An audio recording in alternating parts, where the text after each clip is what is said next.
বাবা কোন এই যে আমার মেয়ে আজ থেকে সব দায়িত্ব তোমার। সমস্যা তুমি নাই দেখে শুনে মা রাখো, হ্যাঁ? আমি যাবো না কইছি তো আগেই। আম্মা চিন্তা করেন না। ছাড়েন। আমি সম্পূর্ণ দায়িত্ব আমি মাইনে নেব, সমস্যা নাই। আমার বহুত কিছু আছে, অর্থ সম্পদের সম্পূর্ণ অর্জন নই সব কিছু আম্মা। জীবনও না মা এবে হইব না। এই বিয়ে তো বিয়ে হয়ে গেছে, মা এই বুড়ার লাগে আমি যাবো না। কিসের বুড়া বুড়া করিস?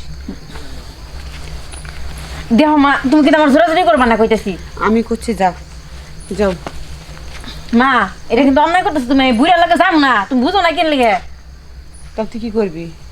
শোন, আমি তোরে কি করি তুই জানিস না? তোর ভাই অসুস্থ, এই যে কত কষ্ট করতেছি ওর সামনে চিকিৎসা করার জন্য।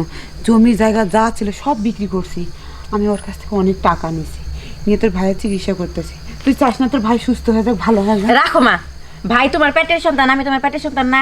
ভাইয়ের কারণে তুমি আমার জীবন নষ্ট করে দিবা, তাই না? তুই পেটের সন্তান আমার, তুই কি আমার সতীনের মাইয়া নাকি? দেখ মা, আমার কথাটা শোন, তুই তুই যা মা, তোর জন্য ভালো হবো। দেখ আমাদের আজকে নুন আনতে পান্তা করে ঘরে এই বেলা খাওয়া আছে, ওই বেলা নেই। আর ওই লোকের অনেক টাকা পয়সা আছে, জমি জায়গা, কোনো কিছু সমস্যা নেই। তুই অনেক সুখে থাকবি মা। দেখো মা তুমি আমার সাথে যে ব্যবহারটা করতেছো মনে হইতেছে আমি তোমার সতীনের মাইয়া। না এরকম করিস না। দেখ, হ্যাঁ আমাদের ভালোর জন্যই বলতেছি। আমি চাই তুই অনেক সুখে থাক, তোর কোনো কিছুর অভাব পড়বে না মা। এই সুখ আমার লাগবো না মা, বুড়ির কাছে এই সুখ আমার লাগবো না। ভাইয়ের কারণে তুমি আমার জীবন নষ্ট করে দিবা, তাই না? আম্মা শুনেন, এত পাড়াপাড়ি জিনিস ভালো না। এই শোনো, যে সঙ্গে আচ্ছা বিয়া পড়ালে সঙ্গে বলতাম আমি আচ্ছা অন্যদিন বিয়া বম না, অহন বলতেছে কেন? চলো। মা তোমারে কিন্তু আমি আগেই কইছিলাম।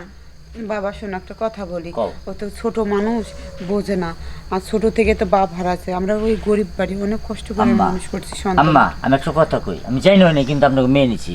আমরা গরিব, আমার অর্থ সম্পদ আছে আমি জানি, কিন্তু আপনাকে কোনো টেনশন করবেন না, আমার হোম মন্দির চিকিৎসা আমি করবে। চলো জানো, যাও দিদি। জানো। একটা কথা কবেন না জান আপনি।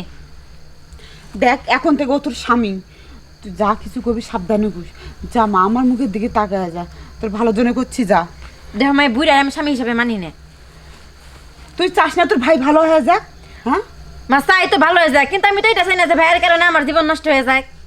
কারণ ও তো আমার সন্তান, তুইও আমার সন্তান। আমি না হয় বুঝলাম, তুই তুই যা মা,